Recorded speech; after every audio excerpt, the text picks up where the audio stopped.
Good afternoon, everyone.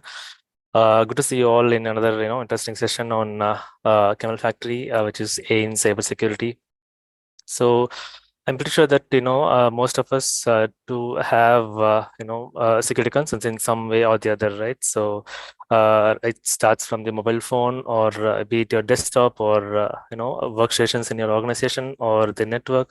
So we have security risk all over the place and around us, right? So in today's session, we are going to discuss about what are the various types of threat that we have in our day-to-day life, and what is the scope of AI in cybersecurity, and how AI can help in mitigating these, risk in the space of cybersecurity. So let's get started with my screen share.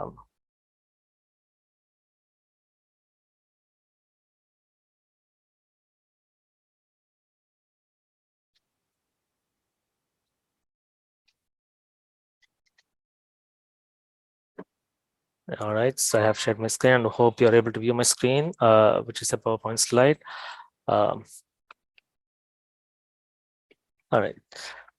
So first things first, overview. So with the recent, for the over the past 90 days, we have been learning about machine learning, and then deep learning, and then NLP, natural language processing, and so on and so forth, right? So these are the things that can help us, in preventing the security threats when it comes to cybersecurity. So AI capabilities like machine learning, deep learning, and natural language processing can complement security professionals' work to increase cybersecurity effectiveness. So cybersecurity professionals alone cannot do their work in identifying the threats day to day, right? So we have been, seeing new threats popping up every day. So it is really hard for them to, identify the network and, find threats. So they have plenty of, AI tools with them in hand to, identify the security threats. So that way they are able to, make the organization more secure with these tools. So in the essence, hackers, malicious agents, or cyber attackers constantly try to breach digital spaces. So when we say digital spaces, it is not just our mobile phone or workstation again. So when it comes to IoT, or digital spaces, so we have digital equipments in our homes. For example, we have IoT devices like, fan can be controlled from a remote, or AC, or even, a gate, or your doors of your home can be operated in a remote. So these pave a way for the cyber criminals to perform security attacks on your resources. So when we say attack on the resources, anything that is unauthorized access is a crime, right? So cyber crimes such as phishing, scams, or data and identity theft are rising. So we have been, seeing in news about the scams, about the ransomware attacks or the phishing attacks, on the network, or on individuals claiming, a huge money and costing them the organization and the organization. So really, the cyber security, would help us to avoid these kind of attacks, but not 100%. So as the cyber security has tools on the AI and ML, of course the hackers, they get ready with all the AI tools to, perform attack in a more sophisticated way. So it is with both the sides, one side that the attacks increases, and the other side the organization tries to mitigate these risks by implementing these AI tools. So to prevent these attacks, organizations employ qualified cybersecurity teams that work tirelessly to secure digital systems, leveraging new technologies, including AI. So as I said, they prepare or they write machine learning algorithms to find anomalies in the data, so that way they'd be able to track down the unwanted data flow to your network. So definitely it is not just the cybersecurity teams who can identify and mitigate the risk, but with the help of these AI tools, they'll be able to suppress at least to some extent of the risk. So before diving into the list of threats, we need to understand what is a cyber threat. So a cybersecurity threat is a malicious act that seeks to damage data, steal data, or disrupt the digital life in general. So for example, let's say we all have Aadhaar cards, right? So these information are stored in a central repository. And what if this, what if some cyber criminal or hacker tries to steal these data. So potentially they would have all our data, and they can misuse that for any purposes, right? So that is what called a cyber security threat, and it include computer viruses, data breaches, DDoS, and DDoS attacks, and other attack vectors. So anything. So when we say the other card information is leaked, then that's a potential data breach. And denial of service is something you're trying to keep the network engaged or busy. So that way you're not accepting the legitimate request from the users is an attack. And it also refers to the possibility of a successful cyber attack that aims to gain unauthorized access. So if someone gains access to your computer, then that is a threat for us. So we are not supposed to give access to anyone to our systems, right? So likewise, anything that unauthorized is considered as a threat, and any damage or disrupt or steal an information technology asset, computer network, intellectual property, or any other form of sensitive data is considered as a cyber threat.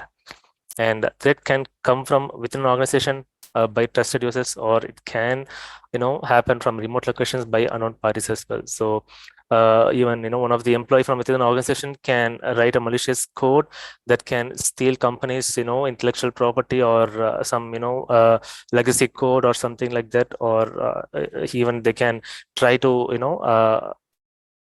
invoke that uh, program from the remote location. So we need to keep our organization secure by implementing the security best practices, by bringing in the AI tools to analyze the data flow and mitigate threats. So yeah, so examples of a cyber threat. Uh, so these are the list of exhaustive list of cyber threats. So let us try to quickly go through one by one.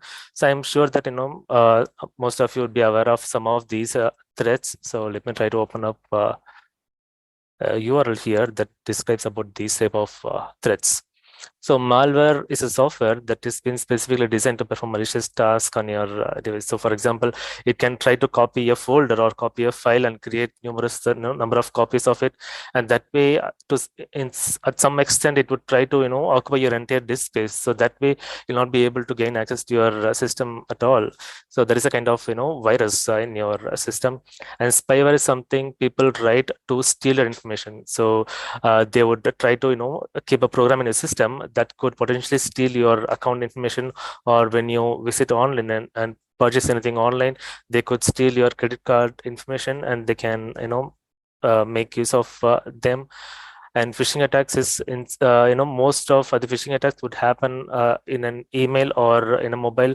So they would try to send you a link, clicking on which they would try to install a potential script in your devices, and that way again they could gain access to your banking or credit card information. And DDoS is something that developers use in their programs to avoid the attackers from gaining access to the system. So this is a way that bots, or a group of bots, which is called botnet, is trying to post request to a particular server or to a network. So that way the network is super has or the computer network, by flooding the network with superfluous requests, meaning so you would have tremendous amount of requests coming or flowing to the network. That way you would not have space for the legitimate request from being fulfilled. So uh, this will be handled in every software to avoid the application to go crazy. And ransomware. So ransomware, as we all know, it is a type of malware that tries to encrypt, or that tries to seize the data, and only when you pay a large sum they would try to give you the password. In most of the cases they would not do so. All they need is some money, and they would try to lock everything out of the system. And zero-day exploits is something in your software or hardware or firmware that you are not aware of about the flaw, and over the period of time the hacker can uh, make use of it and gain unauthorized access to your software, and maybe make misuse of the software.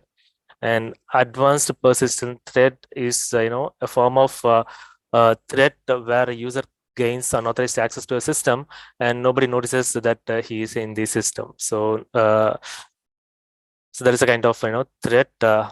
And supply chain attacks. So this is an interesting form of attack where the cyber criminal tries to gain access to the organization through a third-party vendor. So, for example, let's say you have delegated a particular service to a vendor, third-party vendor, and they have some flaws or loopholes in their security software or in their software, using which the criminals, or cyber criminals gain access to your organization, is what supply chain attacks. So it'll not be directly in your application or in your organizations, but they be making their way using the third party, as an entry point. And Trojan. So I think this does exist a while back. So it creates a backdoor in the system, and so it enables the cyber criminal to communicate with your system and gain access of your system, or maybe steal some of your system's private information or confidential information. And wiper attacks is a form of malware. The intention of this attack is to wipe out your hard disk completely. That way, you don't have any information at all. And intellectual property theft. So this is a form of theft that is not done, by remote or anything. Means it is a kind of stealing your idea or the thing that you have developed on your own. So I hope that makes sense, right? So intellectual property is something that you develop on your own out of your interest, and it is something that you can file and get a patent of it. So that way, even if someone steals your property or intellectual property, you can still claim access to it. And theft of money.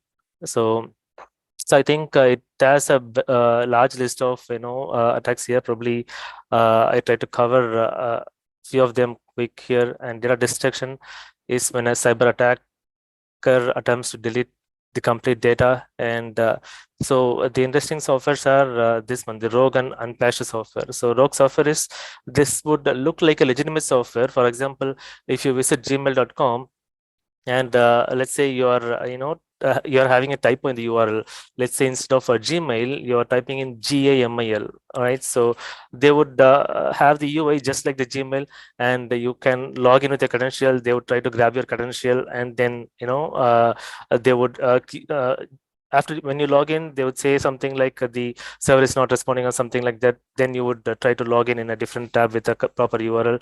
But the thing is that they have already got information, right? They have already got a credentials using which they'd be able to access any information from your Gmail account. And unpatched software. So organization often insist employees to upgrade their software to the latest version. So the main reason of this, is that because of the security issues. So some softwares will have security issues, because of which the vendor would have released the latest patches or updates for the software. If you fail to upgrade these softwares to this latest version, then we are prone to the attacks. So meaning we are more likely to be attacked by the cyber criminals.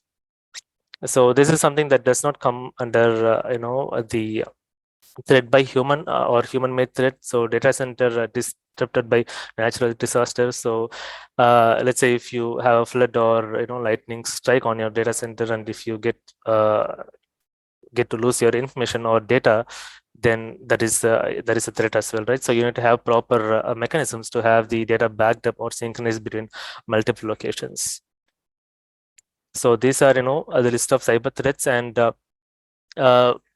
we are going to discuss about how AI can help in addressing these cyber threats. So 4 trends to expect from this cyber landscape in 2023. According to Forbes, so I hope everyone knows about Forbes.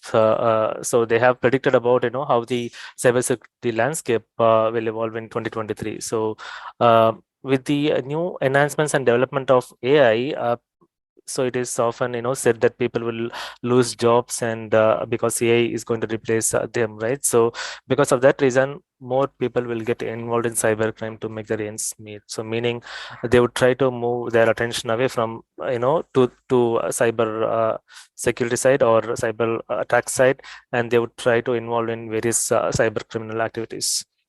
And we have off-the-shelf tools, that will help them to carry out their cyber attacks, meaning, so you can purchase a software off the shelf and you can use it to perform any security kind of attack. So that way the organizations are at high risk, so we'll have to keep our security up to the mark to prevent these kind of attacks. And ransomware will run rampant for the full spectrum of threat actors. So similar to how we have software as a service, IaaS, yes, infra as a service and platform as a service, we have something called RAAS, ransomware as a service. So what happens is that people provide ransomware attacks as a service, and people they purchase these kind of softwares and they try to do these attacks on organizations. So as the organizations are equipping with more latest tools, the cyber criminals on the same note or equipping themselves with these kind of technologies and tools as well. And the window of time to patch high profile vulnerabilities before exploitation will continue to shrink. The time frame that you get to mitigate the risk or prevent the damage from further happening has come down, or the time has shrunk. So what this says is, or tells us, is that the companies or the organization has to have highest security measures to prevent these from happening, so that way they don't have downtime on mitigating these risk. So the scope of AI in cybersecurity. So as I said, AI has both pros and cons in cybersecurity. So on one hand, it improves the analysis, understanding, and prevention of cybercrime by looking into the data. So it enhances the safety of companies and customers. But in the first place, it has to have the data, right? So it has to have all the kinds of attacks that has happened on the system. The organization has to acquire this data, and they'll have to create the machine learning algorithm to train these data and come up with some AI model that can detect these threats. But that's a time consuming. So companies can look out for any softwares off the shelf to implement the security practices. And AI can be resource intensive and not always practical, and it can also be used by criminals to improve their attacks. So as I said, there are off-the-shelf tools that cyber criminals can use that increases the surface for the attacks. So there is a pros and cons with AI in cybersecurity, and the applications of AI in cybersecurity are these. So it can help us to detect phishing emails. So Gmail has created a sophisticated AI model to detect spam emails. So we can have AI to detect spam emails and fraud detection. So let's say that fraud detection can be helpful when it comes to credit card purchasing. For example, you do shopping using a credit card. So for example, let's take an example. A person would have a regular routine, like they would try to pay their bills, or do some grocery shopping, or book some movie tickets with their credit cards. And when something different from the usual transactions, then it is the system would try to identify that as a fraud detection. So for example, if you try to spend 50,000 or 1 lakh rupees from a credit card, then that is not the usual thing that you do, right? So they try to keep track of all your transactions, and if anything unusual or abnormal, the algorithm or model will try to show some notification, or inform you about the unusual activity. So these are the areas where the AI can be applied in cybersecurity, thereby the organization can equip themselves in these areas. So probably I'll leave these to you to go through about what these are, what these directions and implementations are. So behavioral analysis is something that the AI model will track on users' behavior or the network behavior. So if there are any unusual patterns in the network flow, then that will be flagged as a suspected behavior in the network. So that way the IT infrastructure team or the IT team can take preventive actions on investigating those network flows. So these are the security incidents that has happened in the year 2023. So I have provided a link here. There are more than 17 security attacks in all the sectors, like in VM, ESXi, which is an VMware, and then some of the incidents with the bank. So the bank was compromised, and then hospitals. So some people have used DDoS attacks on hospitals, and thereby the expected surgeries were not be able to performed. So probably if you're interested, you can take a look at these incidents. And yeah, so that's about today's session. Thank you, and open to questions.